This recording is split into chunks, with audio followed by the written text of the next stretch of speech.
Dialogue between Buddhism and Other Religions, question 51 to 60.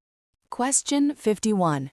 What did the two famous ancient Chinese philosophers, Laozi and Confucius, say about God? In chapter 25 of the Tao Te Ching, the Sutra of Morality, Lao Tzu wrote, "There was a formless, undifferentiated entity that existed before heaven and earth. Silent, without sound, and void, without form. It stands alone and remains unchanged, eternal, immutable. It pervades everywhere in the universe and can be regarded as the mother of everything. No one knows its name. I can tentatively call it Tao, the Way. If forced to give it a name, I call it Great, Infinite." Lao Tzu did not use the term God, but instead referred to Tao, the Way, to signify something that is the mother of all things, giving birth to all existence. This Tao is silent, void, unchanging, and infinite. According to Lao Tzu's philosophy, the Tao, or God, does not have a human-like form, which contrasts sharply with Western theological conceptions. The Tao embodies the natural laws and principles that govern the endless transformation of all things in the universe. Confucius, on the other hand, in response to a question from his disciple Zigong, said, "Heaven says nothing, yet the four seasons follow their course and all things grow." According to Confucius, heaven, often interpreted as a metaphor for God, does not speak or directly intervene, yet all things arise and transform infinitely. The universe's natural order proceeds without fail. For him, heaven represents the natural laws that govern the workings of all things in the universe, rather than an entity with human-like attributes or personality. Question 52. There are differences in how the East and the West understand God. How can these be reconciled? In Western conceptions, God is often personified as a being with a soul and emotions, capable of anger at times, yet also praised for boundless love and absolute power. In contrast, the Eastern concept of God is more abstract and impersonal. God is perceived as an invisible and infinite essence, representing the natural laws of the universe that govern the emergence and transformation of all things. Choosing which perspective to adopt is a personal decision. However, one day, humanity may arrive at the most accurate understanding of God. Buddhism offers another perspective, suggesting that all things and phenomena in the vast, infinite universe are governed by objective laws, such as the law of cause and effect, the law of karma, the law of rebirth, and the law of impermanence. Furthermore, Buddhist cosmology describes multiple levels of heavens, each ruled by a heavenly lord, Deva King, and inhabited by powerful celestial beings.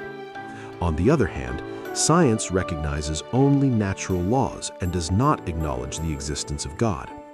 This fundamental difference places science in opposition to theological beliefs. Those who delve deeply into science often find their faith in God gradually fading. In today's world, where science is the driving force of modern civilization, proficiency in science has become essential for individuals, nations, and religions to survive, compete, and thrive. Understanding these differences allows us to reflect and make informed choices. For humans to continue upholding faith in God, the concept of God must be refined to align with scientific principles, gain acceptance across religions, and remain relevant in the distant future without becoming obsolete. Question 53. In ancient scriptures, deities seemed to have frequently appeared and interacted closely with humans. Why does this no longer happen?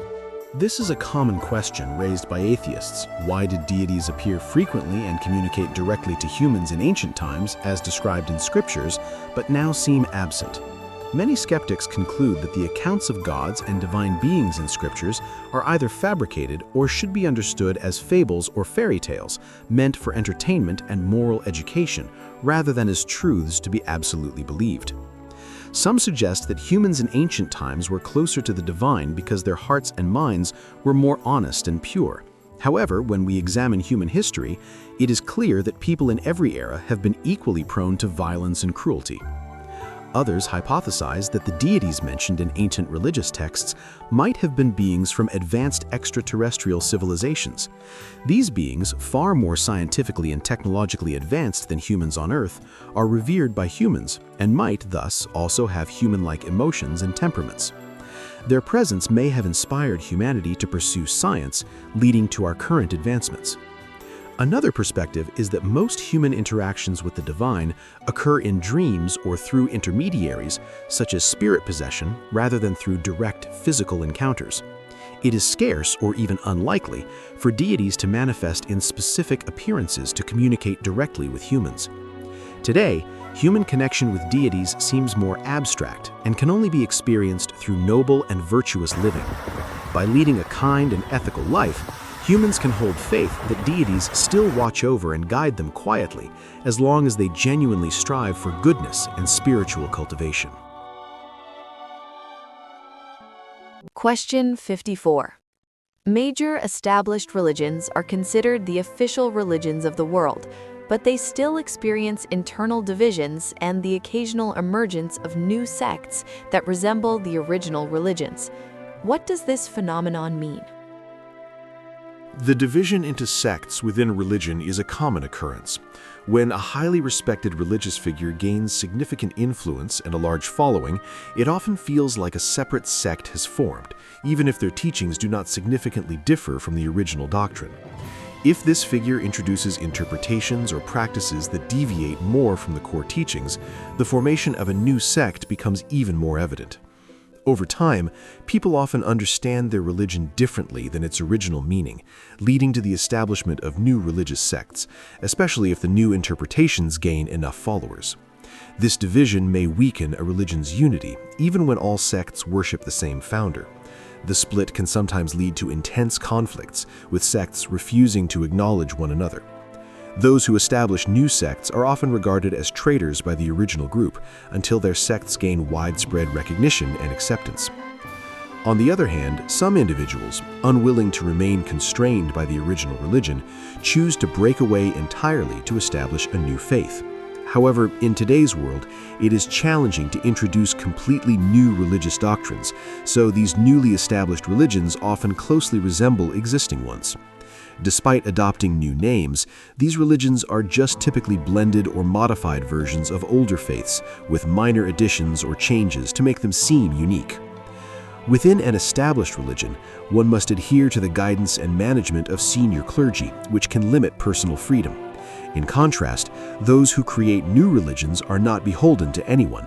Thus, they gain full autonomy as long as they can attract followers. This psychological tendency toward independence and freedom is subtly present in all of us. While creativity and innovative breakthroughs are essential for religions to evolve alongside modern civilization, we must also be mindful of the potential for unnecessary divisions and schisms, which could ultimately weaken religion's collective strength. Question 55. What is the role of the church or religious institutions in religions? Every religion has a governing body, often called a church or similar institution, to manage its clergy, followers, and missionary activities. These institutions serve as an environment supporting the spiritual practices of monastics and lay followers, ensuring that activities align with religious teachings. However, this structure has a dual nature. It helps maintain stability and can also restrain innovation and breakthroughs. The role and nature of the church vary depending on the characteristics of each religion. Some religions advocate for their church to hold political power, ensuring that no one can challenge or attack the religion and secure an absolute advantage for their religion within the nation. Some religions believe the church should not directly hold political power, but maintain close ties with political authorities. These churches often engage in covert business activities to secure financial resources and expand their influence globally. Some religions only grow within a specific ethnic or cultural group rather than expanding to others. In such cases, the church functions as a spiritual and social governing body for that particular community. Some religions emphasize detachment from worldly desires and benefits. In these cases, their churches refrain from interfering much in the spiritual practices and missionary activities of their clergy and followers.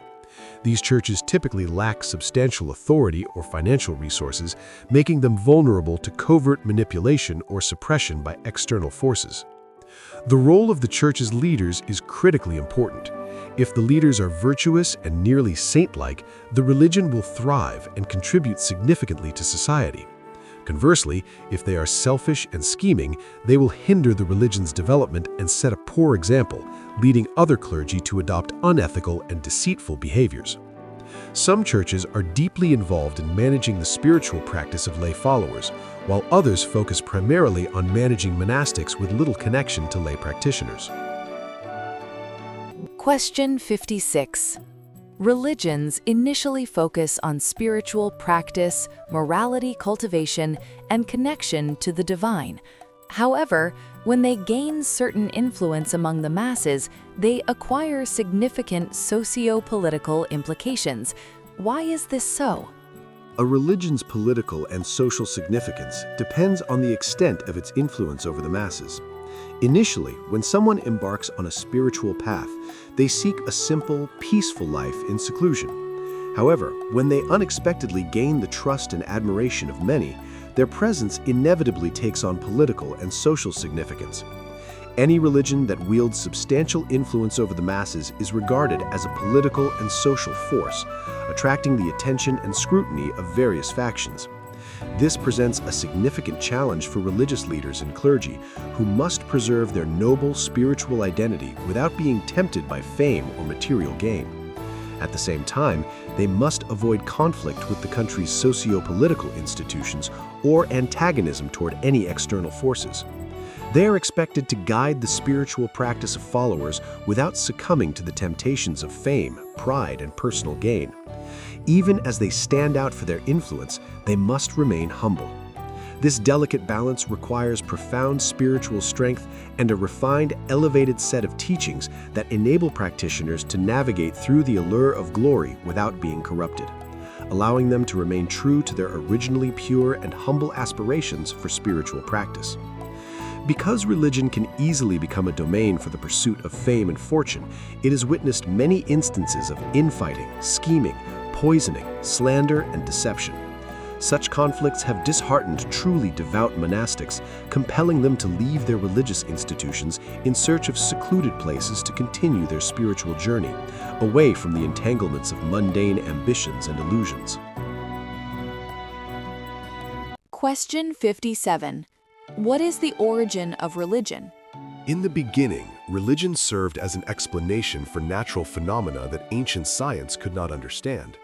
Rain was attributed to a rain god, wind to a wind god, rivers and mountains to their respective deities, and death to a god of death. Essentially, everything in the world was believed to be governed by divine beings. It must be acknowledged that whoever first conceived the concept of gods as answers to all these mysteries was extraordinarily intelligent. Humans, being inherently intelligent and constantly evolving, eventually developed the concept of a supreme god governing all the other gods of forests, mountains, rivers, and seas. Greek mythology pioneered this idea. At that time, religion functioned much like science, providing answers to humanity's endless questions, as humans are inherently curious beings. Moreover, the existence of spiritual phenomena, such as occasional interactions with spirits or deities, further reinforced people's belief in theories about celestial deities. Human intelligence led to increasingly elaborate imaginations of the divine world, gradually building intricate systems of belief that required extensive specialized study to understand fully. As science advanced, however, it began explaining natural phenomena in entirely new ways that no longer relied on deities. This led to the gradual rise of atheism. Over thousands of years, religion did not contribute to technological advancements, while science, in just a few hundred years, propelled humans into outer space, a highly convincing achievement. Furthermore, religion has rarely produced extraordinary saints, whereas science has given rise to countless great scientists. Perhaps, one day, science will uncover the existence of a divine realm hidden behind all natural phenomena. Initially, rain was attributed to a rain god, but science later explained it as the result of water vapor condensing and falling as precipitation.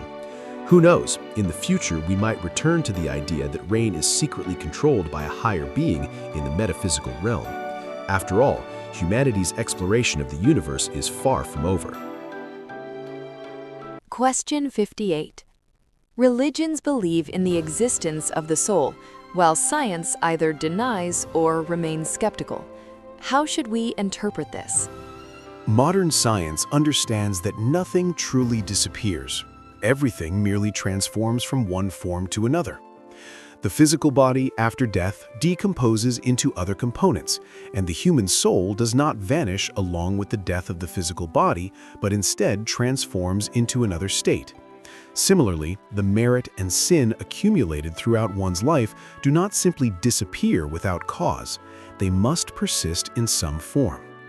The physical body decomposes after death, turning into waste or fertilizer, which leads to the perception that death leaves nothing of value behind. However, in some rare cases, bodies are either artificially preserved or mysteriously remain intact for extended periods, which is fascinating. The human soul also transforms into another form, better or worse, depending on the merit and sin accumulated during one's lifetime. The merit and sin one creates do not disappear without reason. They become an invisible karmic force stored somewhere, waiting for the right conditions to manifest as corresponding consequences. Upon death, the soul separates from the body. The physical body follows the natural process of organic decomposition, while the soul transforms into another form of existence, which is referred to as the spirit. Today, many high-sensitivity CCTV cameras have captured images of spirits, or ghosts, further proving the existence of spirits after death. The soul, or the spirit, represents the essence of an individual, their true self. Thus, denying the existence of spirits can be perceived as an insult that causes them sorrow and suffering. These spirits may even include our parents, siblings, or loved ones. They can see us, though we cannot see them. They still need love and affection from us just as they did when they were alive, to alleviate their sadness and loneliness. With the continued advancements of science and technology, there will likely be more discoveries about spirits. Eventually, humans with a sense of conscience will have to acknowledge the existence of spirits after death, after years of skepticism and denial. Question 59. Why cannot we actively separate the soul from the physical body while we are alive? The soul and the physical body develop together from the fetal stage, merging as a unified entity. Mental activities are also expressed through the physical body, particularly via the brain's neural cells.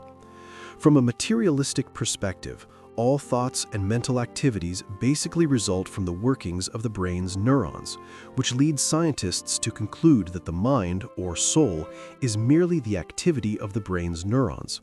However, though the body and soul are seemingly interconnected as one, they remain distinct entities. There are some scenarios in which the soul can separate from the body. When the physical body dies, the brain's neurons cease functioning, forcing the soul to detach from the body to exist independently, thus becoming a spirit. This is known as the compulsory separation of the soul, which can cause discomfort or distress. When one enters a deep meditative state, the brain's neurons either stop working or function at such a minimal level that the soul is no longer bound to the brain. In this state, the soul can detach consciously and freely from the body. In some instances of deep coma, the brain's activity temporarily ceases, and the soul, in a state of limbo, may spontaneously detach from the body to wander for a time. If this separation becomes permanent, physical death ensues. When the soul, or spirit, separates from the body, it resembles a formless, hazy cloud with only the faculty of awareness present. Over time, this amorphous cloud gradually forms a spirit with a more defined appearance. If a person is reborn into heaven after death, their spirit will instantly become radiant, clearly defined, powerful and free, possessing profound understanding and insight. If a person is reborn into the realm of hungry ghosts or hell after death, their spirit will become dark and murky, gradually forming an ugly and terrifying appearance with a weak and ordinary awareness. Question 60. Can spirits move freely anywhere they wish? Although the spirit is no longer bound by the physical body, it is influenced by the merit and sin accumulated during its lifetime. Spirits with great merit can travel to many places, ascending and descending at will. In contrast, spirits with little merit are tied to a single place, unable to roam freely. Spirits burdened by grave sin may even be imprisoned in the realms of hell. Spirits lacking morality tend to behave corruptly, as they did while alive. They might be aggressive and violent, form gangs or factions, bully weaker spirits, lonely souls, or even be summoned by sorcerers and manipulated with food offerings to perform malicious tasks. The world of spirits is complex and challenging to manage, though specific deities are assigned to oversee and govern it. After death, animals also exist as spirits for a long time. These spirits often endure prolonged hunger and suffering because no one offers them food or prayers.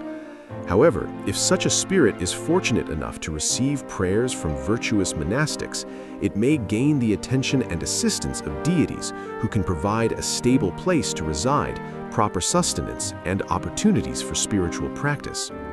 This is why many religions include rituals to pray for the deceased, as prayers hold significant value for the spirits of the departed.